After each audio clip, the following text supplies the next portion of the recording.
اس لیے دوسری علامت کی طرف ابھی نہیں جائیں گے. دوسری علامت جو ہے وہ دجال اکبر ہے. تو عیسیٰ ہے اس سے پہلے. تو مہدی کے بارے میں جو روایات ہیں اس میں 2-3 چیزوں کا ذکر اور بھی ہے احادیث میں. ایک ذکر خراسان کا ہے، یہ علاقہ ہے، اور ہمارے ملک کا ایک حصہ بھی اس میں آتا ہے. کچھ حصہ افغانستان کا اس میں آتا ہے، کچھ حصہ ایران کا اس میں آتا ہے. یعنی خراسان تقریباً 3 ملکوں کے مختلف حصوں پر مشتمل علاقے کا نام ہے. ظاہر ہے موجودہ دنیا ایک نئی جغرافیائی تقسیم ہے اور ایک علاقوں کے نام ہیں. بہت سے ملک ایسے ہیں کہ وہ ٹکڑوں میں بٹ گئے ہیں. جیسے کردستان ہے، کردوں کا جو علاقہ، ایک قوم ہے، ایک زبان ہے کردوں کی، لیکن وہ 4-5 ملکوں میں منقسم ہے. ان کا کچھ حصہ عراق کے اندر ہے، کچھ حصہ ان کا ترکی کے اندر ہے، کچھ حصہ ان کا شام میں ہے، کچھ حصہ ان کا ایران میں ہے.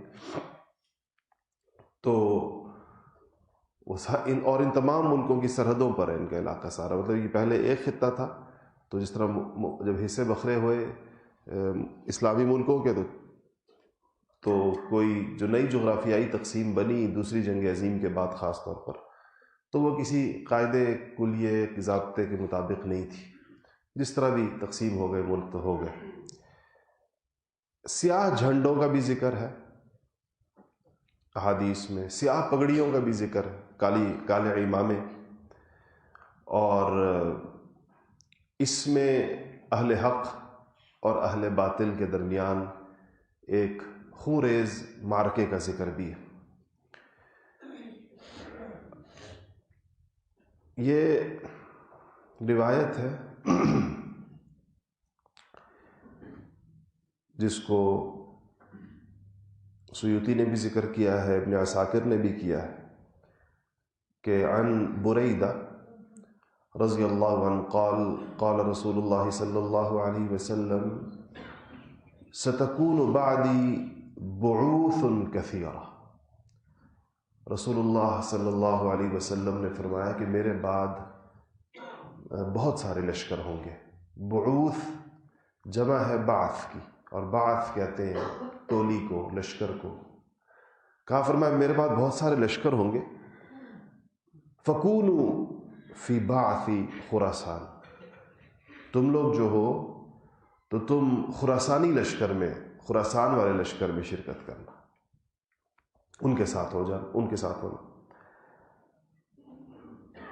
ترمذی شریف کی روایت ہے عن ابی ہریرہ رضی اللہ عنہ قال قال رسول اللہ صلی اللہ علیہ وسلم یخرج من خراسان رأیات سود لا يردها شیء حتی تنصب بإیلیا.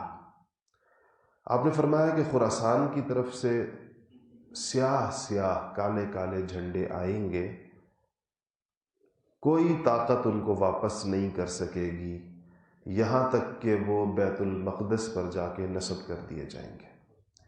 یعنی وہ بیت المقدس تک جائیں گے، اور بیت المقدس پر جھنڈا نصب کرنے کا مطلب یہی ہے کہ وہ بیت المقدس کو آزاد کرائیں گے یہودیوں کے تسلط سے. اس کے بعد ایک طویل روایت ہے جس کو ابو داؤد نے روایت، امام ابو داؤد کی مشہور کتاب ہے سنن ابی داؤد، انہوں نے حدیث نقل کی ہے. اور یہ حدیث حضرت ام سلمہ رضی اللہ تعالی عنہ ام المؤمنین روایت فرماتی ہیں.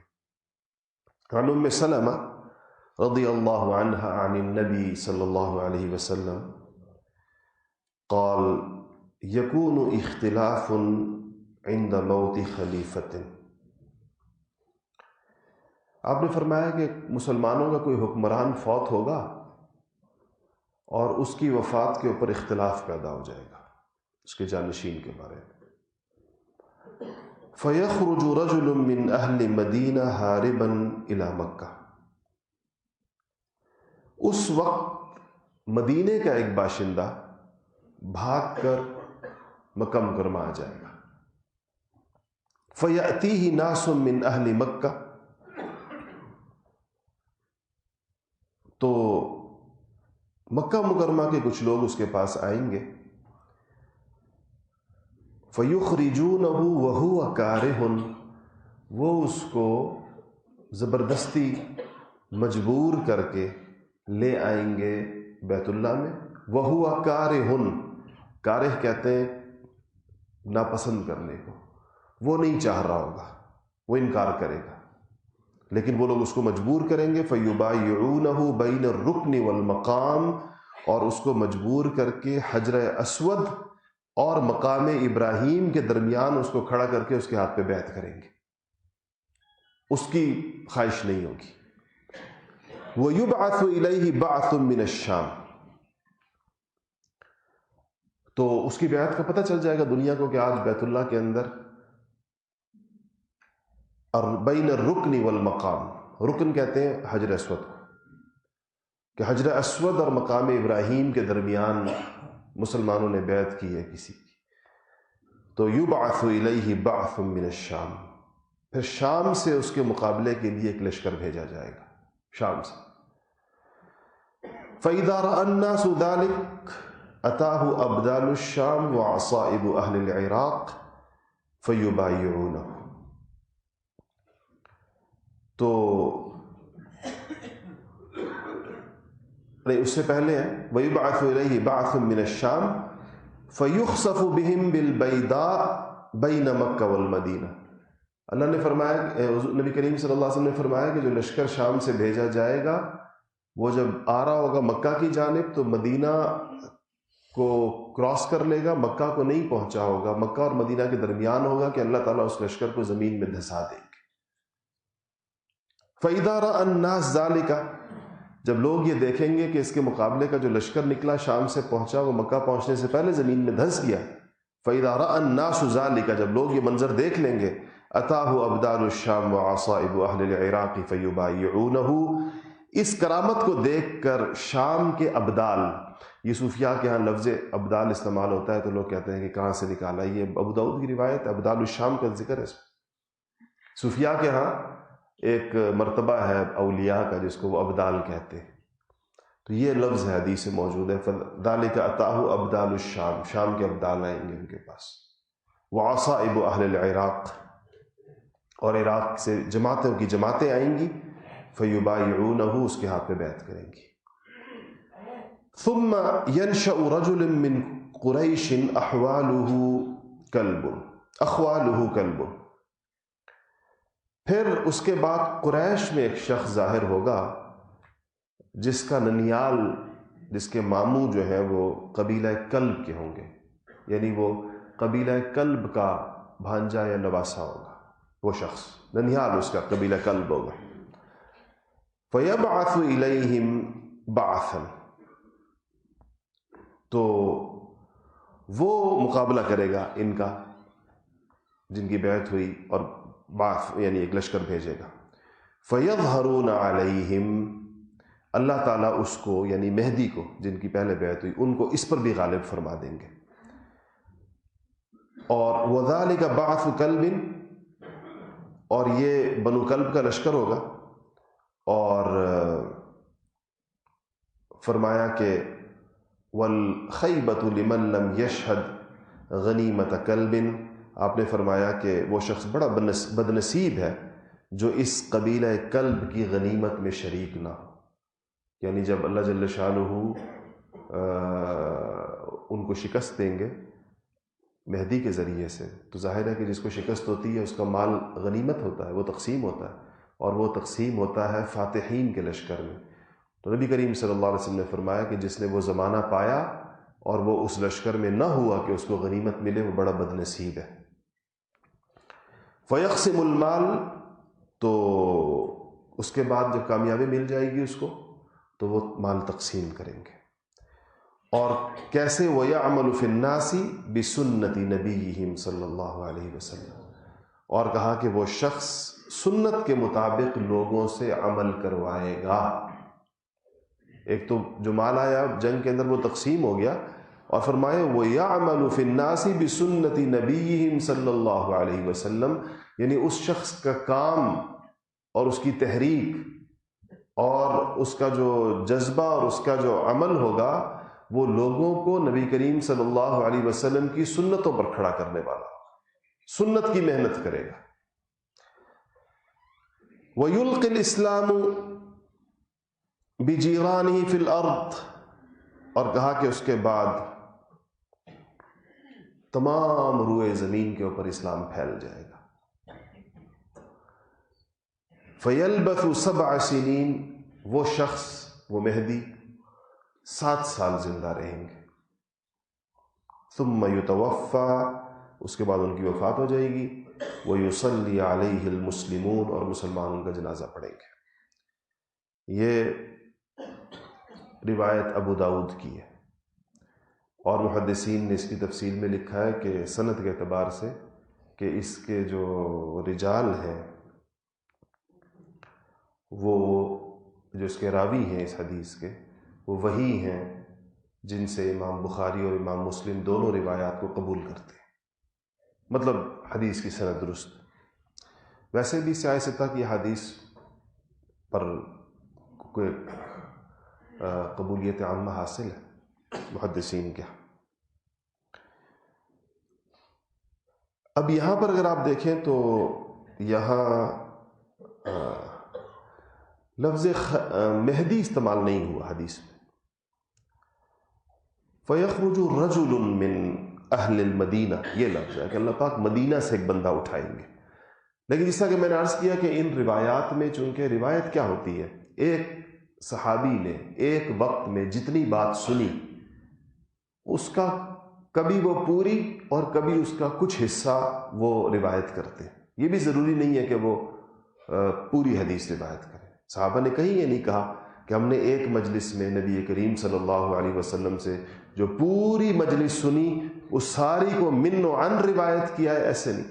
بعض اوقات ایک بڑی مجلس میں سے صحابہ ایک جملہ روایت کرتے، ضرورت پڑ جاتی جتنی بات کی، کیونکہ یہ روایات صحابہ کی جو روایات ہیں یہ اس میں سے بیشتر کسی درس کی شکل میں تو نہیں تھی کہ وہ کوئی کلاس تھی جس کے اندر وہ متواتر احادیث پڑھتے رہتے تھے اور ان کے شاگرد تابعین سنتے تھے۔ یہ تو ضرورت کے وقت میں کسی نے سوال کیا تو جتنا سوال تھا اتنا جواب دے دیا، کہیں پر کوئی حوالہ آ گیا، کہیں کوئی بات آ گئی، تو جتنی بات کی ضرورت ہوتی تھی تو حضرات صحابہ اس کو نبی کریم صلی اللہ علیہ وسلم کے حوالے سے بعض اوقات نام لے کر ذکر کرتے تھے کہ ہم نے حضور سے ایسے سنا، اور بہت ساری روایات ایسی ہیں جس میں صحابہ نے احتیاط کے پیش نظر کہ کہیں نبی کریم صلی اللہ علیہ وسلم کی جانب نسبت کرتے ہوئے کوئی ایک لفظ یا حرف ہم سے آگے پیچھے نہ ہو جائے، اس خدشے کے پیش نظر اس میں یہ نہیں فرمایا کہ نبی کریم صلی اللہ علیہ وسلم نے ایسے فرمایا۔ اس کے پھر اپنے اس طرح کی روایات کے ساتھ کیا کیا جاتا ہے، ان کی سند کی حیثیت کیسی ہوتی ہے، ان کا استناد کیسا ہوتا ہے، یہ ایک بڑا لمبا چوڑا علم ہے۔ اصول حدیث میں اس کی تفصیلات کو بیان کیا جاتا ہے، محدثین بیان کرتے ہیں۔ تو میں نے عرض کیا کہ چونکہ روایات احادیث چھوٹے چھوٹے حصوں اور جملوں پر مشتمل ہوتی ہیں، اس لیے کسی ایک موضوع سے متعلق حدیث میں آنے والی تمام معلومات کو لینے کا طریقہ یہ ہوتا ہے کہ اس موضوع سے پر جتنی بھی روایات آئی ہیں سب کو جمع کر دیا جاتا ہے۔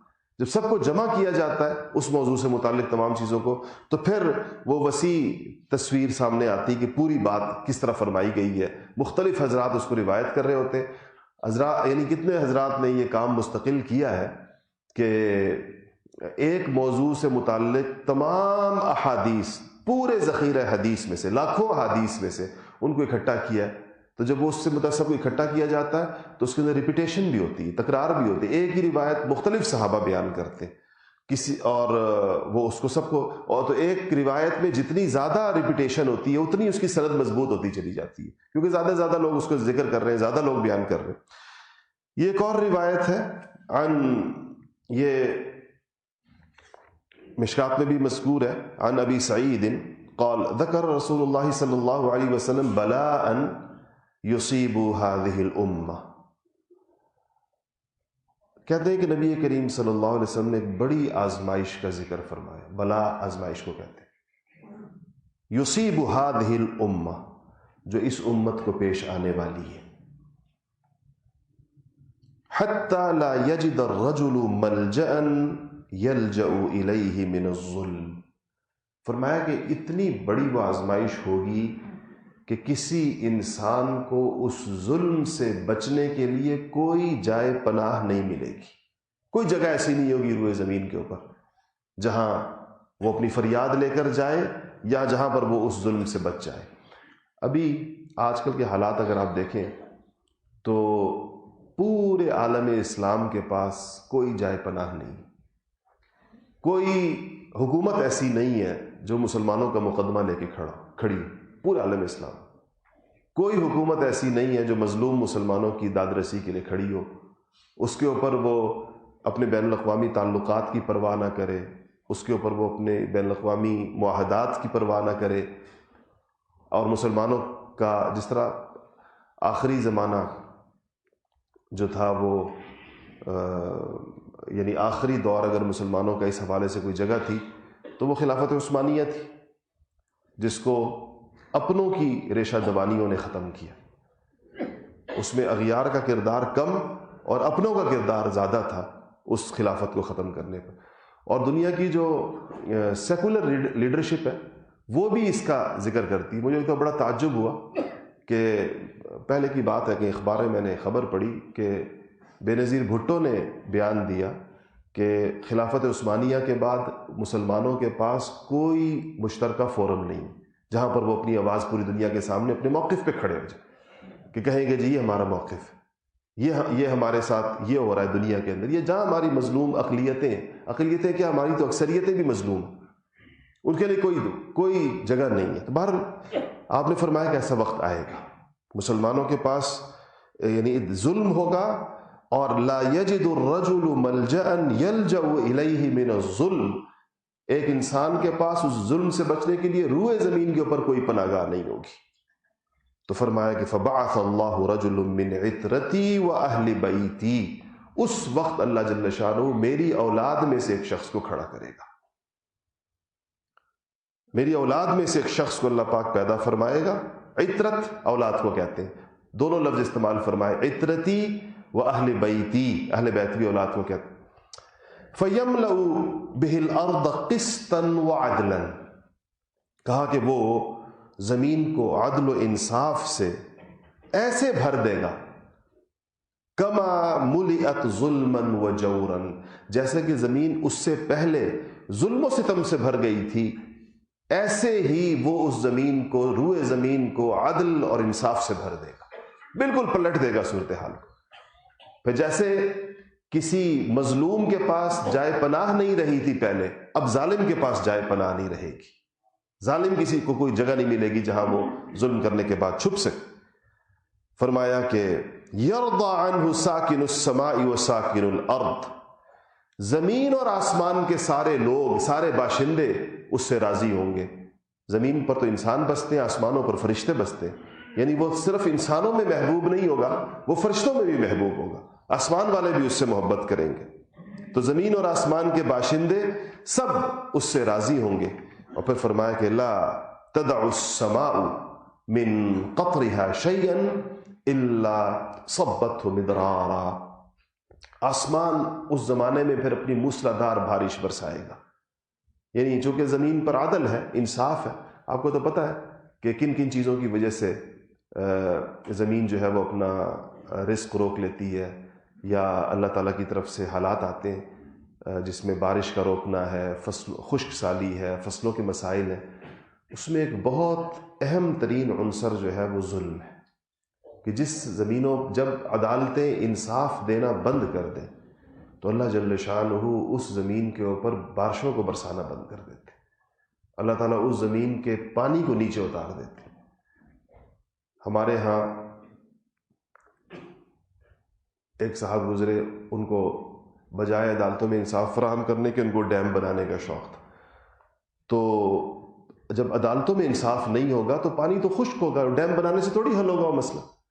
حالانکہ اگر پانی چاہیے تو انصاف کی مسند پر بیٹھے ہوئے لوگ عدل کریں، اس سے اللہ جل شانہ اس نظام کو ٹھیک کرے. وہ جو نئے آئے ہیں انہوں نے کہا ہے کہ جی میں آبادی کنٹرول کرنے کے لیے اپنا کردار ادا کرنا چاہتا ہوں. نئے صاحب نے فرمایا تو آپ کا انتخاب اس کام کے لیے ہوا ہے یا عدالتوں میں 51 لاکھ مقدمے زیر سماعت پڑے ہیں، جس کی تاریخ و بتاریخ 30 40 سال سے لوگوں کو انصاف نہیں مل رہا. باپ مر جاتا ہے، پھر بیٹا مر جاتا ہے. آپ جائیں، تیسری نسل عدالتوں میں خوار ہو رہی ہوگی دیوانی مقدمات کے اندر. ان سے پوچھیں، کہیں گے دادے نے کیس فائل کیا تھا، خود مر گیا، پھر باپ کا زمانہ آیا، وہ تاریخیں بھگتتے بھگتتے مر گیا، اب پوتا آ رہا جا رہا ہے عدالتوں کے اندر. تو جہاں انصاف کی رفتار یہ ہو تو وہ ان چیزوں سے تھوڑی مسئلے حل ہوتے ہیں ان قوموں کے. کتنی ترجیحات اور کتنے نظریات اور چیزیں کتنی غلط. اللہ جل شانہ کی سنتوں کو پہچانتے ہی نہیں کہ اللہ تعالیٰ کا نظام کیا، اللہ نے کس چیز کو کس چیز کے ساتھ جوڑا ہے، کس چیز کا کس چیز کے ساتھ نتیجہ ہے. تو فرمایا کہ وہ اس طرح کرے گا. اور پھر کیا ہوگا؟ کہا کہ وَلَا تَدَعُ الْأَرْضُ مِن نَبَاتِهَا شَيْئًا إِلَّا أَخْرَجَتْهُ. کا جیسے آسمان موسلادھار اور موافق بارشیں برسائے گا، زمین بھی اپنے خزانے اگلنے میں کوئی بخل نہیں کرے گی. زمین میں جو کچھ ہوگا اگل دے گی لوگوں کے لیے، جل تھل ہو جائے گا نعمتوں کا. حتیٰ یتمنى الأحیاء الأموات.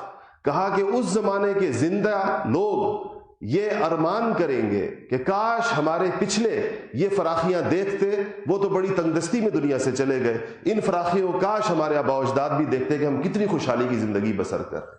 وہ جو پچھلے ظلم کے زمانوں میں، تنگی کے زمانوں میں، مشقت کے زمانوں میں، قحط کے زمانوں میں اور خشک سالی کے زمانوں میں جو لوگ دنیا سے جائیں گے، ان کی اولادیں اس بات کے اوپر ارمان کریں گی کاش ہمارے پچھلے بھی یہ خوشحالیاں دیکھتے جو آج ہم دیکھ رہے ہیں. حتی یتمنى الاحیاء الاموات.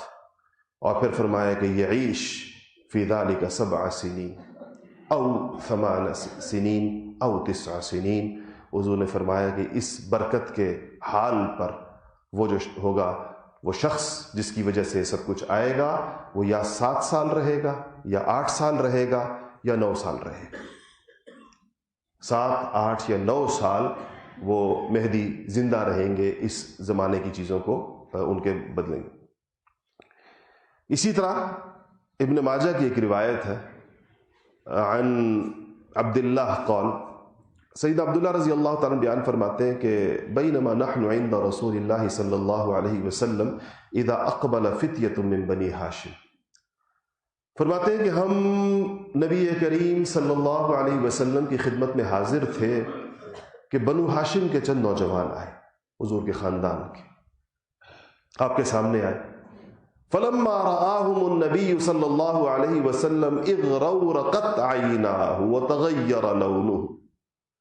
نبی کریم صلی اللہ علیہ وسلم نے جب بنو ہاشم کو، نوجوانوں کو دیکھا تو راوی کہتے ہیں کہ نبی کریم صلی اللہ علیہ وسلم کی آنکھیں آنسوؤں سے بھر گئیں اور آپ کا چہرہ مبارک کا رنگ بدل گیا، کیفیت بدل گئی، آنسوؤں سے آپ کی آنکھیں ڈبڈبا گئیں.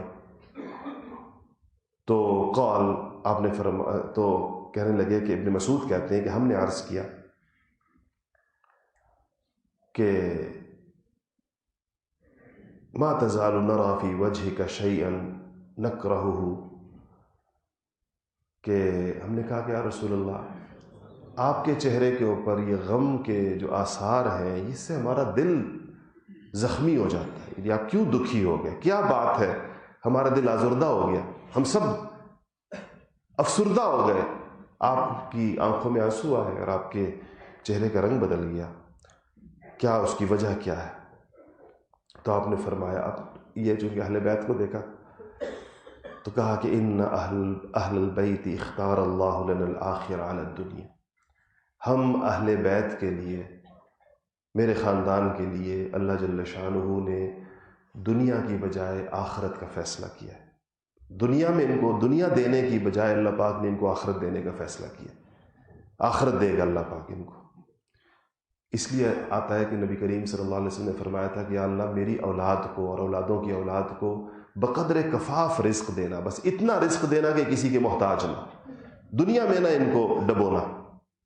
تو کہا کہ پھر فرمایا کہ وَإِنَّ أَهْلَ بَيْتِي سَيَلْقَوْنَ بَعْدِي بَلَاءً وَتَشْدِيدًا وَتَطْرِيدًا. فرمایا کہ میرے بعد میرے اہل بیت کو بڑی آزمائشوں کا سامنا کرنا پڑے گا، ہر طرف سے وہ بھگائے جائیں گے، نکالے جائیں گے اور ان کے اوپر مظالم ہوں گے. اور کہا کہ حتیٰ یأتی قوم من قبل المشرق معهم رایات سود، یہاں تک کہ اہل بیت پر یہی حالات ہوں گے کہ مشرق سے ایک قوم اٹھے گی اور کالے جھنڈے ہوں گے ان کے پاس. سود کالے کو کہتے ہیں، رایات جھنڈوں کو کہتے ہیں. فیسألون الخیر، میرے اہل بیت ان سے خیر کے طالب ہوں گے کہ خیر کے ساتھ ہو معاملہ. فلا یعطونہ، لیکن وہ ان کو خیر نہیں دیں گے، عافیت سے رہنے نہیں دیں گے. فیقاتلون فینصرون، کہا کہ ان کے ساتھ جنگ ہوگی اور وہ شکست کھائیں گے. فیعطون ما سألوا فلا یقبلونہ، کہا کہ اس کے اور جو ان سے طلب کیا گیا تھا پیش کریں گے مگر وہ اس کو قبول نہ کر سکیں گے. اور حتی یدفعوها الى رجل من اہل بیتی، کہا کہ آخر کار وہ ان جھنڈوں کو، یعنی اپنی طاقت کو اور اپنی قوت کو اور اپنی قیادت کو، جھنڈوں سے ہی مراد ہوتا ہے، اس کو وہ ایک ایسے شخص کے حوالے کر دیں گے، وہی جو قوم اٹھی تھی جن کے ساتھ مقابلہ ہوا، من اہل بیتی، وہ شخص میرے خاندان میں سے ہوگا. فَيَمْلَؤُوهَا قِسْطًا كَمَا مَلَؤُوهَا جَوْرًا، وہی الفاظ ہے.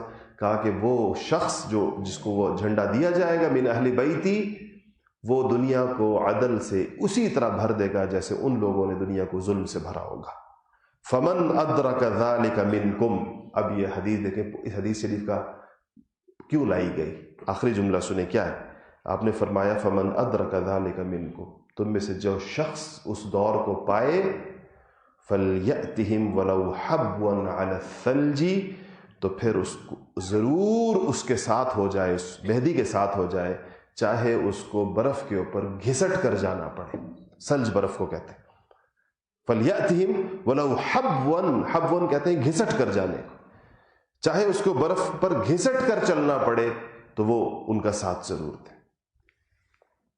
اسی روایت کو، یعنی یہ تو کہ ابن ماجہ کی دوسری روایت ہے، یہ بھی ابن ماجہ کی روایت جو بھی میں نے آپ کو سنائی، تو آپ نے فرمایا کہ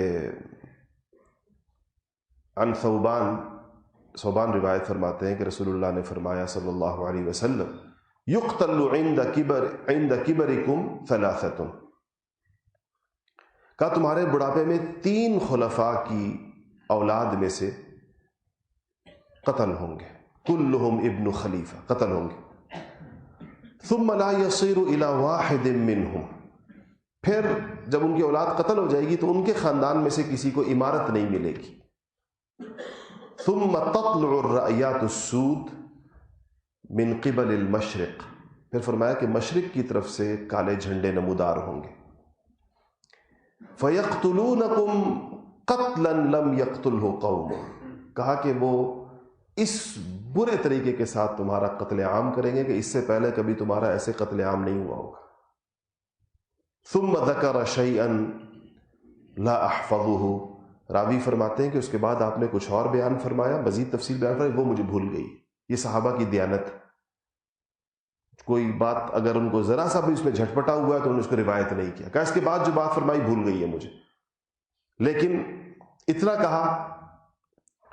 پھر فرمایا کہ وہ یاد نہیں، پھر یہ فرمایا درمیان میں کوئی بات تھی جو مجھے بھول گئی، پھر آخر میں آپ نے یہ فرمایا فَإِذَا رَأَيْتُمُوهُ فَبَايِعُوهُ وَلَوْ حَبْوًا عَلَى الثَّلْجِ، جب تم اس شخص کو دیکھو، اس کا مطلب درمیان میں پھر آپ نے کسی شخص کا ذکر کیا تھا، کہا پھر جب تم اس شخص کو دیکھو تو اس سے بیعت کر لینا، فَبَايِعُوهُ، اس کے ہاتھ پر بیعت کر لینا، وَلَوْ حَبْوًا عَلَى الثَّلْجِ، چاہے تم کو برف کے اوپر گھسٹ کر ہی کیوں نہ جانا پڑے، فَإِنَّهُ خَلِيفَةُ اللَّهِ الْمَهْدِي، کیونکہ وہ اللہ تعالیٰ کا خلیفہ مہدی ہوگا.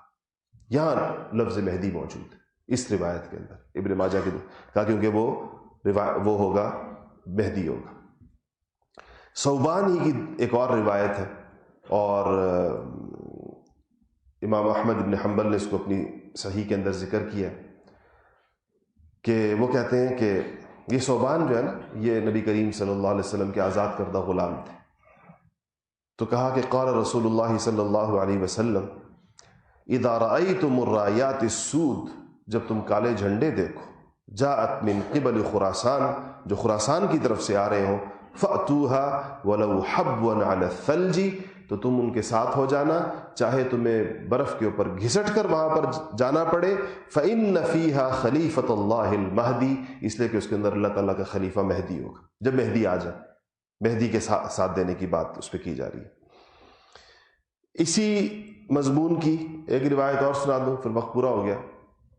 عن ابی الصدیق الناجی عن ابی سعید الخدری، ابو سعید الخدری مشہور صحابی ہیں، عن النبی صلی اللہ علیہ وسلم قال، انہوں نے فرمایا کہ قال عن النبی قال یکون فی امت المہدی، آپ نے فرمایا کہ میری امت میں مہدی ہوگا، ان قصر فسبع والا فتسع، جس کی مدت زمانے کی کم سے کم 7 سال ہوگی اور زیادہ سے زیادہ 9 سال ہوگی۔ 7 سال سے لے کے 9 سال، یہ بات پچھلی روایتوں میں بھی گزر گئی۔ تنعم امتی فیہ نعمتا لم ینعموا مثلها قط، کہ میری امت اس کے زمانے میں اتنی خوشحال ہو جائے گی کہ اتنی خوشحالی میری امت نے اس سے پہلے کبھی نہیں دیکھی ہوگی۔ تؤتی الارض اکلہا، کہا کہ زمین اپنی ہر قسم کی پیداوار نکال دے گی، یعنی زمین اپنی میکسیمم صلاحیت پر چلی جائے گی، زراعت کے اعتبار سے بھی، معدنیات کے اعتبار سے بھی۔ زمین کے اندر یہ 2 چیزیں ہوتی ہیں نا، زمین سے نباتات نکلتے، پودے، فصل، باغات، اور زمین سے معدنیات نکلتی ہیں، کہ دونوں چیزوں کے اعتبار سے زمین اپنی جو میکسیمم پروڈکشن ہے اس پر چلی جائے گی، اتنا زیادہ چیزیں نکلیں گی اس سے۔ اور فرمایا کہ لا تدخروا عنہم شیئا، لا تدخروا، زمین کچھ بچا کے نہیں رکھے گی اپنے اندر، اگل دے گی جو کچھ اس کے اندر ہے سارا کچھ۔ اور فرمایا کہ والمال یومئذ کداس، آپ نے فرمایا کہ اور مال سونا چاندی اور زیور اس زمانے میں اس طرح پڑا ہوگا لوگوں کے پاس جیسے آج کل تمہارے پاس غلے کے ڈھیر پڑے ہوئے ہوتے۔ جیسے گندم کی فصل اترتی ہے تو کھیتوں میں آپ نے دیکھا تھریشر جب ہو جاتا ہے تو کھیتوں کے اندر اور ادھر ادھر ڈھیر پڑے ہوتے ہیں، کہا یہ سونا چاندی اس طرح پڑا ہوگا، ایسا دور آ جائے گا۔ یقوم الرجل فیقول، اور کہا کہ اس کے بعد اس میں فراخی کا اور اس کا یہ عالم ہوگا کہ ایک شخص کھڑا ہوگا اور کہے گا کہ یا مہدی اعطنی، مہدی کچھ مجھے دے دو، تو مہدی کہے گا کہ خذ، کہے گا کہ اس میں سے جتنا اٹھا کے لے جا سکتے ہو لے جاؤ۔ ہر سوالی کو مہدی اس طرح عطا کرے گا۔ نبی کریم صلی اللہ علیہ وسلم نے فرمایا کہ ایسا دور پھر اس زمانے کے اندر آ جائے گا۔ انشاءاللہ باقی چیزیں اگلے ہفتے کو لانے چاہتے ہیں۔